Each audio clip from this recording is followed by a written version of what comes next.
Hello everyone, welcome back to our channel SK lifestyle blog channel. আমি সৌরভ। আজ চলে এসেছি কৃষ্ণনগর রথতলায় শিব দুর্গা ঠাকুর মেলা দেখতে। ঢুকেই দেখতে পাচ্ছ চারিদিকে হচ্ছে তোমার খাবারের স্টল, আর লোক বিশাল ভিড় হয়েছিল,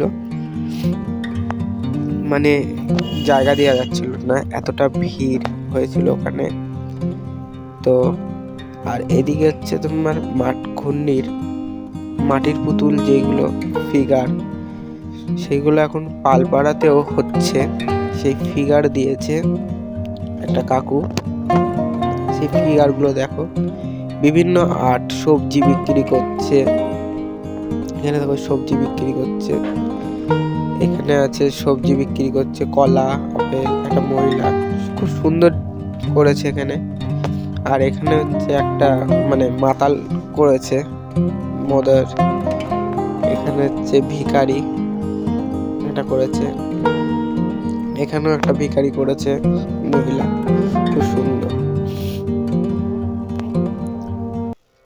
আর এ দেখো, এটা হচ্ছে মূল মানে যে ঠাকুর, সেটা ঠাকুরটা এত ইউনিক। দেখো, শিব ঠাকুর হচ্ছে এখানে বেহালা বাজাচ্ছে, আর মা পার্বতী পাশে বসে আছে। সঙ্গে হচ্ছে গণেশের যে জিনিসটা আমার খুব ভালো লাগলো, একটা বাচ্চা মানে বাঘকে নিয়ে খেলা করছে এখানে গণেশটা। এদিকে নিচে খুব সুন্দর করেছে, এখানকারই একজন শিল্পী করেছে। শিল্পীর নাম আমি বলতে পারছি না, কারণ আমি জানি না। খুব সুন্দর। আর এই সাইডেও কটা থিম করেছে, চারিদিকে খাবারের স্টল দেখতেই পাচ্ছ। তা এক এক করে তোমাদের দেখাই। এখানে একটা ফিগার করেছে, সেটা হচ্ছে ঘুমন্ত অবস্থায় পুলিশ। এখানে হচ্ছে একটা হচ্ছে খেলা দেখাচ্ছে, সেই থিম করেছে। এটা হচ্ছে বুড়ি ঠাকমা, এটা করেছে। এখানে হচ্ছে একটা করেছে, এটা হচ্ছে বস্তা বয়ে নিয়ে যাচ্ছে, সেই ফিগার করেছে। একটা ঝাড় দিচ্ছে, মানে ফিগারের বলতে গেলে আমাদের ঘূর্ণিতেই আছে, অন্য জায়গায়ও আছে। তার সঙ্গেই বিক্রি হচ্ছিল বাচ্চাদের খেলা, যেগুলো হচ্ছে মানে শিব দুর্গা ঠাকুর পুজো এসছে, বাচ্চাদের জন্য খেলনাপাতি বিক্রি হচ্ছিল। গাড়ি ঘোড়া, দেখো পরপর করে ট্রেন, বাস, লরি, সাপ, প্লাস্টিকের এসব বিক্রি হচ্ছিল।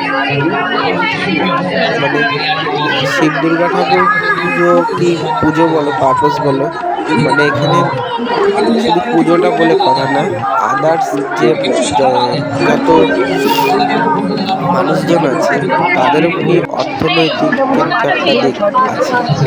এখানেও দেখো খেলনাপাতি বিক্রি হচ্ছে, খেলনা সেইগুলো করেছে। সমস্ত ধরনের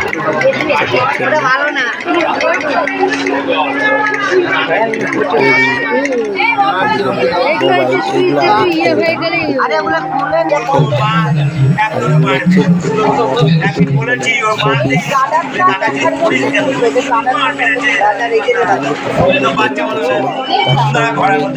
মানে এখন আর্টিফিশিয়াল যে সব গাছগুলো বিক্রি হয় বাজারে, সেইগুলো নিয়ে একটা বসেছে এখানে। আর এখানে হাতা, খুন্তি, বাটি নিয়ে বসেছে।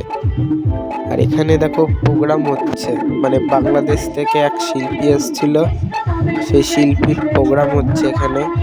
আর খুব ভিড় হয়েছিল, তো তোমরা দেখো।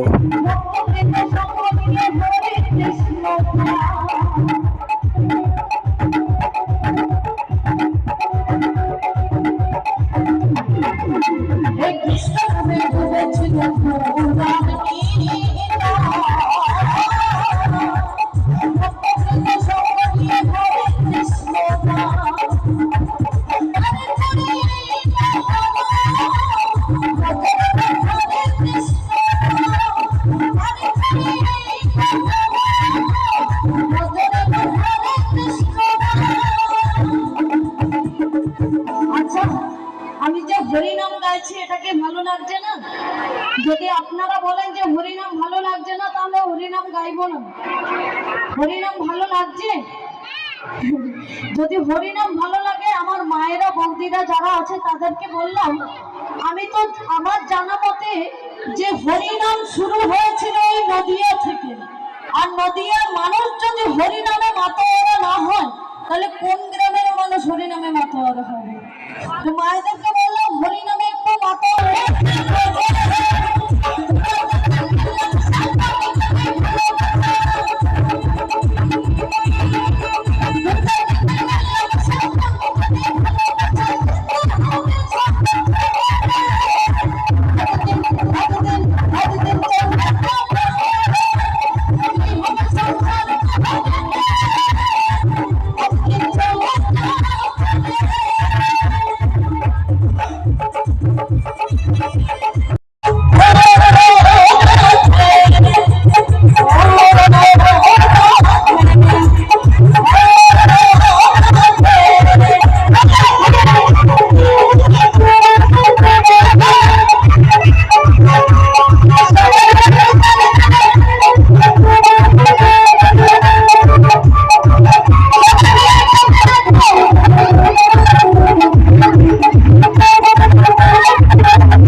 আর এখানে রাধারানীর সংখ্যা বেশি। একটাবার সবাইকে বলবো, যে যার চেয়ারে আছেন সেই চেয়ারেই আবার বলবেন, কেউ কারোর চেয়ার নেবেন না। কিন্তু একটাবার আমার সাথে একটু দুটি বাহু তুলে এবং একটু দাঁড়িয়ে আনন্দ করবেন। একটাবার, আমি বেশি জ্বালাতন আপনাদের করবো না, একটাবার সবাই মিলে একটু দাঁড়িয়ে আনন্দ করবো। সবাই মিলে একটাবার। যদিও রাধে কৃষ্ণ গান চলছে, অন্য গান কিন্তু চলছে না, একটা সবাই মিলে দাঁড়িয়ে দাঁড়িয়ে আর আমার সাথে কেউ আনন্দ করলে তো আমার মনই ভরে যাবে। সবাই রেডি তো? দুটি বাহু তুলে বলবেন রাধে রাধে, তালে তালে এবার, ঠিক আছে? চারপাশিতে যমুনা চারপাশিতে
আমি বারবার গানটা কেন থামাচ্ছি জানেন? কারণ আপনারা আনন্দ করছেন না। গানের কথা বোঝা যাচ্ছে, সাউন্ড ভালো তো।